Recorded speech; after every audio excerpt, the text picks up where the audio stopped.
I was hosting a backyard BBQ party, ready to share my love of meat with friends and family. But when a vegan named Karen arrived, things took a turn for the worse. She claimed that serving beef BBQ was illegal and threatened to call PETA. Here's how it all went down. I had spent all day preparing for the backyard BBQ party. I had planned out the menu, made sure there were plenty of drinks, and set up the grill. As a lover of BBQ, I've been hosting these parties for years, and I always look forward to sharing my passion with friends and family. As guests started arriving, I greeted them warmly and showed them to the backyard where the grill was all fired up. Everyone seemed to be having a good time, chatting and catching up as the smell of sizzling meat filled the air. But then, Karen arrived. Karen was a friend of a friend, and I knew she was a vegan. I didn't think much of it. I've had plenty of vegan guests at my BBQ parties before, and I always make sure to have some vegan options available. But Karen was different. As soon as she walked through the gate, she started lecturing me about the evils of meat consumption. At first, I tried to politely disagree and engage in conversation, but Karen became increasingly aggressive and confrontational, making various statements about how meat is murder and how I'm contributing to the destruction of the planet. I tried my best to keep the peace, but Karen was relentless. Things only got worse from there. Karen started making demands that I stop serving meat and switch to vegan alternatives. My friends and family were getting uncomfortable, and some even started to leave. But Karen refused to back down. She threatened to call PETA and claimed that serving beef BBQ was illegal. I couldn't believe it. I've hosted so many BBQ parties over the years, and I've never had anyone react like this. I tried to reason with Karen, presenting evidence that serving beef BBQ was not illegal. But Karen became increasingly agitated, yelling and causing a scene. I was at a loss. I didn't know what to do. I just wanted to enjoy the party with my friends and family. But Karen was making that impossible. Karen started lecturing me about how meat consumption is evil and how it's destroying the planet. I tried to keep the conversation polite and engaging, but she kept interrupting me and talking over me. It was clear that she wasn't interested in having a productive conversation. She just wanted to preach. As the conversation continued, Karen's comments became more and more aggressive. She accused me of being a murderer and contributing to the destruction of the planet. I tried to explain that I respect her dietary choices and that I always make sure to have vegan options available for my guests. But she wouldn't listen. Meat is murder, plain and simple, she said, her voice rising. And you're supporting that by serving it at your BBQ. You should be ashamed of yourself. I was starting to get frustrated. I had spent all day preparing for this party, and I didn't appreciate Karen coming in and ruining the vibe. But I tried to keep my cool and engage in a civil conversation. I understand that you have strong feelings about this, I said, but I don't think it's fair to judge me for what I choose to eat. I respect your dietary choices, and I hope you can respect mine, Karen scoffed. Respect your choices? You're contributing to the destruction of the planet. How can I respect that? I took a deep breath. Look, I think we're just going to have to agree to disagree on this one. I'm not going to stop serving meat at my BBQs, but I'll make sure to have some vegan options available for you. Karen wasn't satisfied. That's not good enough. You need to stop serving meat altogether. It's the right thing to do. I could feel my blood pressure rising. I'm sorry, Karen, but I'm not going to stop serving meat. This is my BBQ party and I get to decide what's on the menu. Karen glared at me. You'll regret this, she said. I'm going to call PETA and report you for serving illegal beef BBQ. I rolled my eyes. There's nothing illegal about serving beef BBQ, Karen, and I think it's time for you to leave my party. As Karen continued to make demands and threatened to call PETA, tensions started to rise. My friends and family were getting fed up with her entitled behavior, and I could tell that they were getting ready to intervene. Karen, I think it's time for you to leave, I said, my voice firm. Karen scoffed. I'm not leaving until you stop serving meat. It's illegal, and I won't stand for it. I took a deep breath. Karen, I've tried my best to be polite and accommodating, but you're making this impossible. You need to leave my party, now. Karen stood up, her eyes blazing with anger. You'll regret this, she said. I'm going to make sure everyone knows what kind of person you are. With that, she stormed out of the party, slamming the gate behind her. I let out a sigh of relief, grateful that the ordeal was finally over. But as the night wore on, I couldn't shake the feeling that something was off. Karen's entitled behavior had thrown me off my game, and I was having trouble enjoying the party. As I sat by the grill, sipping a cold beer, I overheard some of my friends talking about Karen. They were shocked by her behavior and couldn't believe how entitled she had been. I mean, who does she think she is, one of them said. Trying to dictate what other people can eat? That's just ridiculous. I nodded in agreement, but I couldn't help feeling a little uneasy. What if Karen really did call PETA? What if she tried to get me in trouble for serving beef BBQ? As the night wore on, my anxiety grew. I kept checking my phone, half expecting to see a call from PETA or the authorities. I couldn't shake the feeling that Karen was going to cause trouble. Finally, I couldn't take it anymore. I excused myself from the party and went inside to call a friend who worked in animal welfare. I explained the situation to her, and she reassured me that there was nothing illegal about serving beef BBQ. "You're in the clear," she said. "Don't worry about Karen. She's just trying to stir up trouble." I let out a sigh of relief. It was good to know that I wasn't in any real trouble, but even so, I couldn't help feeling angry and frustrated by Karen's entitled behavior. As the night wore on, I drank more beer and tried to forget about the whole ordeal, but I couldn't shake the feeling that Karen had ruined the party. I was angry, frustrated, and more than a little bit embarrassed. Finally, as the sun started to come up, I decided to call it a night. I said goodbye to my friends and family, promising to host another BBQ soon. But as I walked back to my house, I couldn't help feeling a little bit defeated. Karen had won, at least in some small way. She had ruined my party and made me doubt myself. And even though I knew I was in the right, I couldn't shake the feeling that I had done something wrong.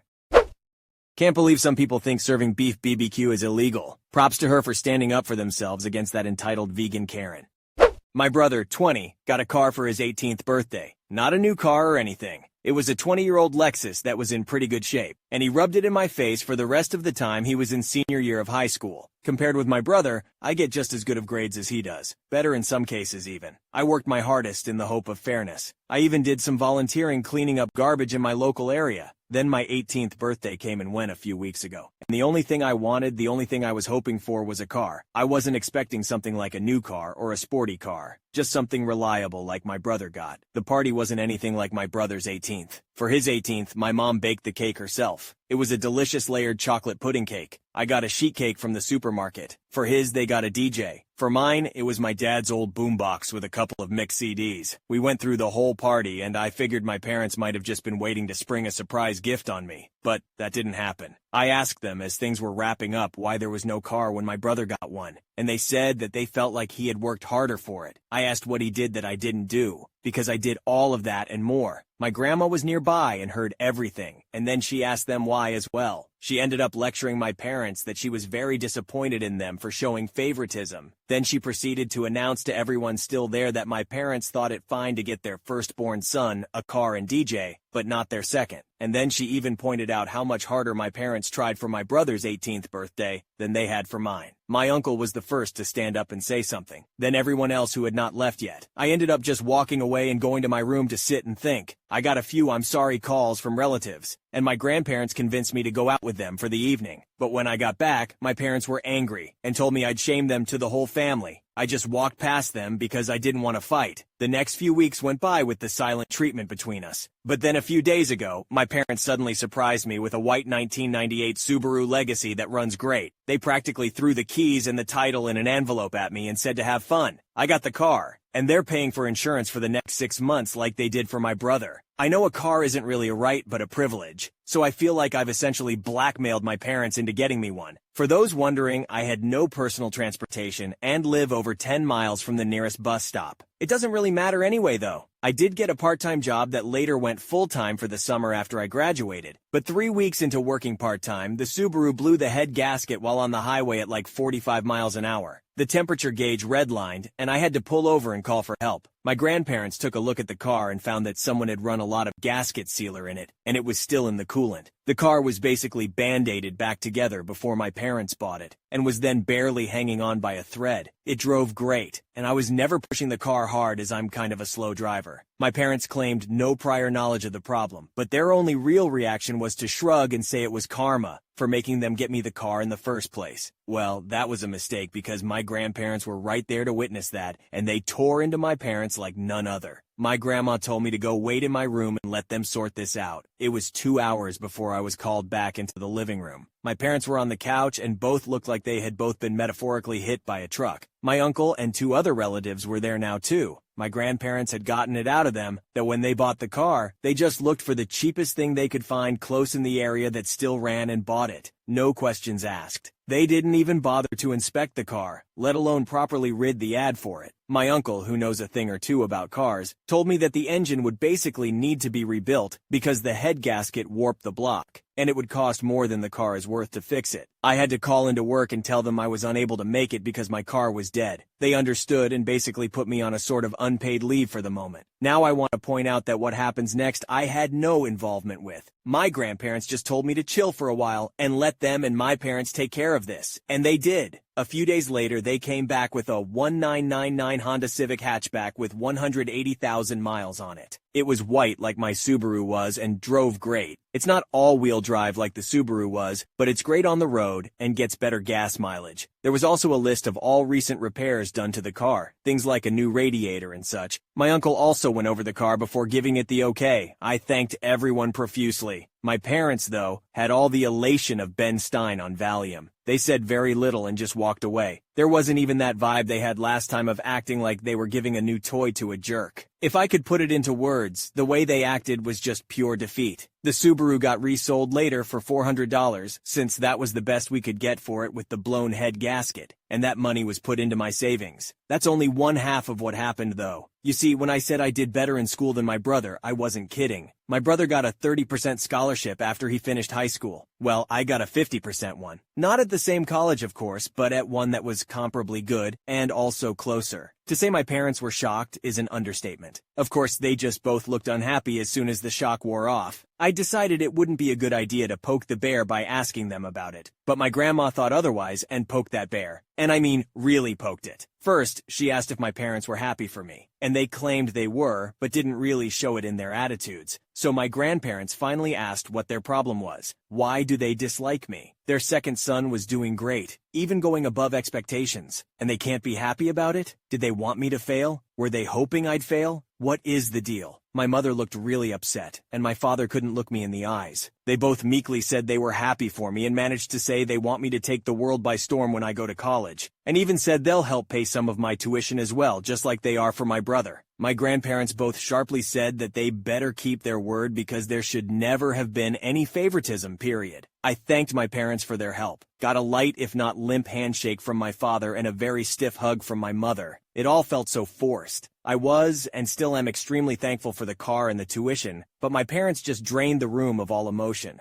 I ended up asking if my grandparents knew what it was that made my parents act this way. I asked if I was an accidental pregnancy or something, and they gave me the "it's time we told you" look. Well, I'm not adopted like so many asked, but I was unplanned. Sort of. You see, my parents wanted both a girl and a boy but got 2 boys instead. My brother came out as a boy, so my parents were really hoping to get a girl on the next go, and they had a prior agreement to stop after 2 kids. They never got a girl. My grandma told me they refused to find out my gender till after I was born. They were convinced I'd be born female, and they'd bought a lot of baby stuff for a girl, and they didn't get a girl. My grandma said I ended up using all of my brother's hand-me-downs till I was 3 years old because my parents had bought so much girl stuff in advance that they couldn't use. So I was just a disappointment to them from the time I was born. My grandparents said that they know my parents are screwed up, but they've been the way they are for so long now that there's no point in expecting them to change. Since then, my parents hadn't spoken to me much about college. In fact, they ignore the subject as much as they can, and thanks to some of the warnings I got from people who messaged me making me paranoid, I called the college I've been accepted to and made sure to tell them that if anyone calls or emails pretending to be me, or my parents call trying to say I'm not coming, then to call me for a double or even triple check if anything like that happens. I mean, I kind of doubt my parents would do that sort of thing, especially after everything that's happened. But I felt like playing it safe was the better option. Though there was something that I really didn't expect to happen, and that was my brother calling me. He called me out of the blue to talk. He said our grandparents called and told him everything. He told me he was sorry for what happened in his own way, and he hopes that once I'm on my own, I won't need to ever come back. He actually admitted to me that when he finishes college, he's going to stay in the state he's in because he likes it there. Our parents, I do know, actually really want him to come back when he gets his degree, but it looks like that's not happening. I said I don't blame him, and I may do the same. The rest of the conversation was a bit awkward because we aren't really used to speaking to each other much anymore. My grandparents and the rest of the family held a surprise party for me over the weekend. They made it almost like a repeat of my brother's 18th birthday. There was a DJ and a big chocolate cake my grandma made. I couldn't thank them all enough. My parents attended the party, but they were like wallflowers the entire time. They didn't say or do much. They just stayed sitting at a far table in the corner and drank beer quietly. The look of defeat they had was even greater now. I think the party wasn't just to congratulate me, but to also rub in my parents' faces that they should have done better, because the rest of the family has made their disappointment in them clear. They seemed like they wanted to leave the party for a while. I can't say I blame them. They were being humiliated into staying where they were. My grandma said that you're never too old to be taught a lesson in humility. As for my personal life, my part-time job went full-time after high school, and I've been working hard to build my savings before I leave for college. I made minimum wage, but a job is a job, and I want to leave it with my best effort put in before my 2 weeks' notice is up. All's well that ends well, I suppose.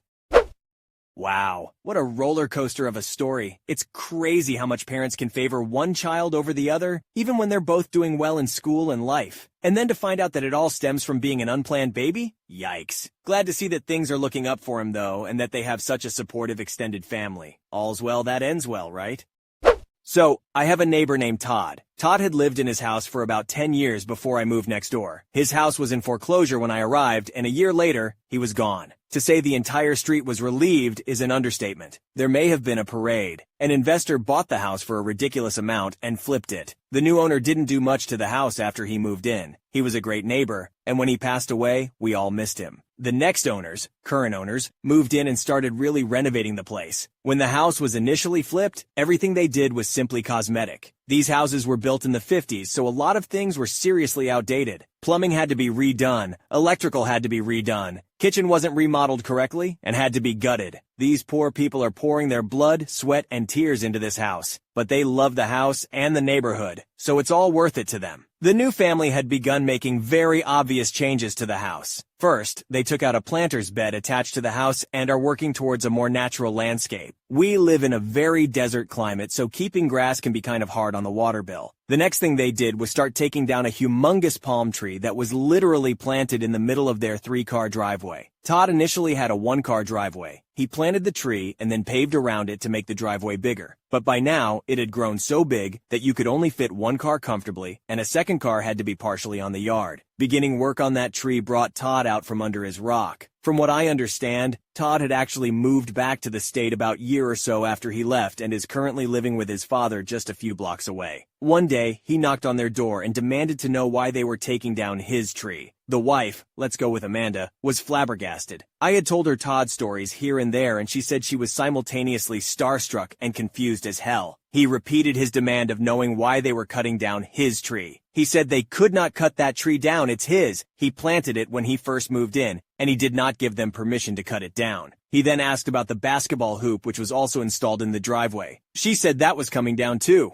He was angry. His kids played with that hoop. They grew up with it. Why would they take down a perfectly good basketball hoop and a perfectly healthy tree, especially when they didn't have permission? It seems Todd was under the impression that even if the house was no longer his, certain things around the house were. The tree, the basketball hoop, and the blocks from the planter. He didn't want those things, but he fully expected to be asked for his permission before making changes to those things, and he made it clear he would not give it, because they were his, and he wanted them left right where they were. At some point, Amanda's brain kicked in, and Amanda is spiteful as all get out. She gave Todd a few choice words and told him to get off her property, that if he wanted his tree, he could haul it to own house on the back of his bicycle for all she cared, but it was coming down. And if she saw him on her property again, he was going to meet her 3 dogs, and they loved the taste of trespassers. When the tree came down, and before they got the wood hauled off, they set the pile at the corner of the street with a great big sign that said Todd's Tree. Amanda says she has not seen him since, and I have yet to see him, so I think all is peaceful in the neighborhood again. Amanda is my new hero. Todd sounds like a real piece of work. I can't believe he thought he still had ownership over that tree and basketball hoop. Good for Amanda for standing her ground and putting him in his place. And the Todd's Tree sign? Priceless.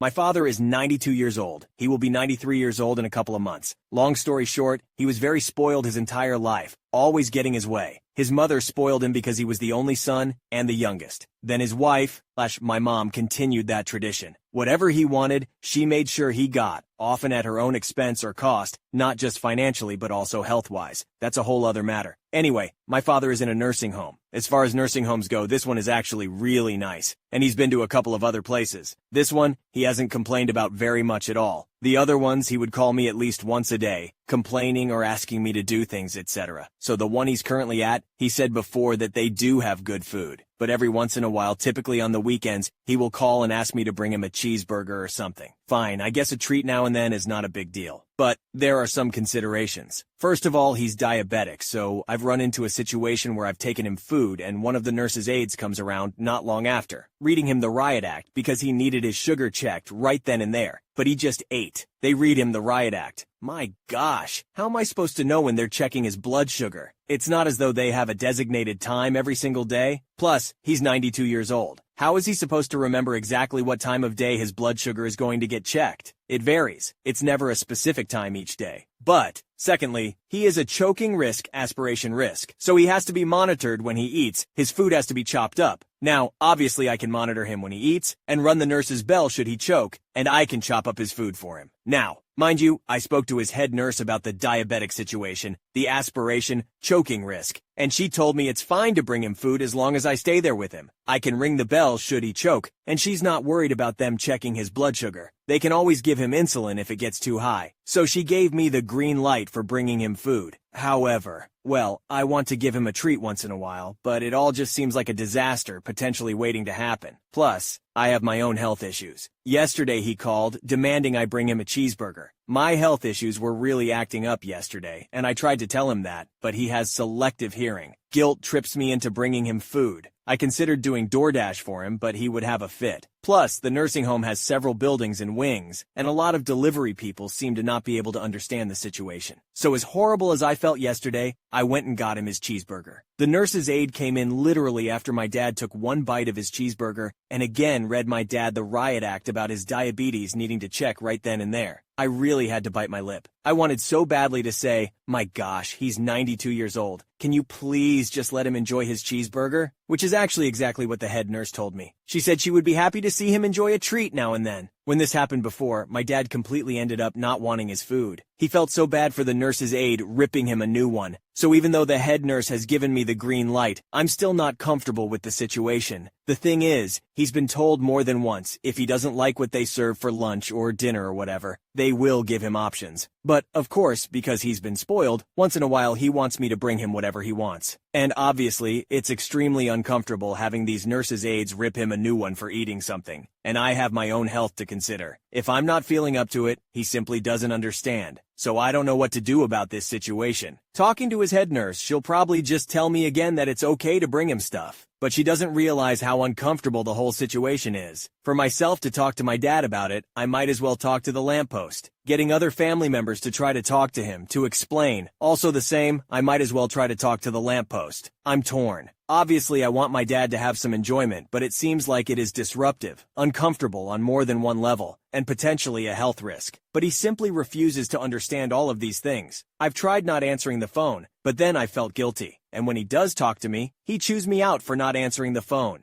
He has longevity on his side. People in his family live to be 100 years old. So I might still have about 8 more years of this. So I just don't know what to do. But it stresses me out, and the stress further exacerbates my own health issues. But again, he will never understand that. FWIW, he also greatly insists on other things he truly doesn't need because they do everything for him there. But he will ask for crazy things like tweezers, nail clippers, things that could actually hurt him. He guilt trips me into bringing him things. I didn't take him those things because I feel like they could hurt him. Lo and behold, my brother ended up taking him those things. So even though the head nurse has given me the green light, I still am not comfortable with the situation. The thing is, he has been told more than once that if he doesn't like what they serve for lunch or dinner or whatever, they will give him options. But of course, because he has been spoiled, once in a while he wants me to bring him whatever he wants. And obviously, it's extremely uncomfortable having these nurses' aides reprimand him for eating something. And I have my own health to consider. If I'm not feeling up to it, he simply doesn't understand. So, I don't know what to do about this situation. Talking to his head nurse, she will probably just tell me again that it's okay to bring him stuff. But she doesn't realize how uncomfortable the whole situation is. For myself to talk to my dad about it, I might as well talk to a lamppost. Getting other family members to try to talk to him and explain is the same. I mean, I'm torn. Obviously, I want my dad to have some enjoyment, but it seems like it is disruptive, very uncomfortable on more than one level, and potentially a health risk. But he simply refuses to understand all of these things. I have tried not answering the phone, but then I felt guilty. And when he does talk to me, he chews me out for not answering the phone. He has longevity on his side. People in his family live to be 100 years old. So I might still have about 8 more years of this, so I just don't know what to do. But it stresses me out, and the stress further exacerbates my own health issues. But again, he will never understand that. It's always tough when it comes to balancing our loved one's happiness and health. It sounds like you're doing your best to make sure your dad is comfortable, while also taking care of yourself. Keep up the good work and sending good vibes your way.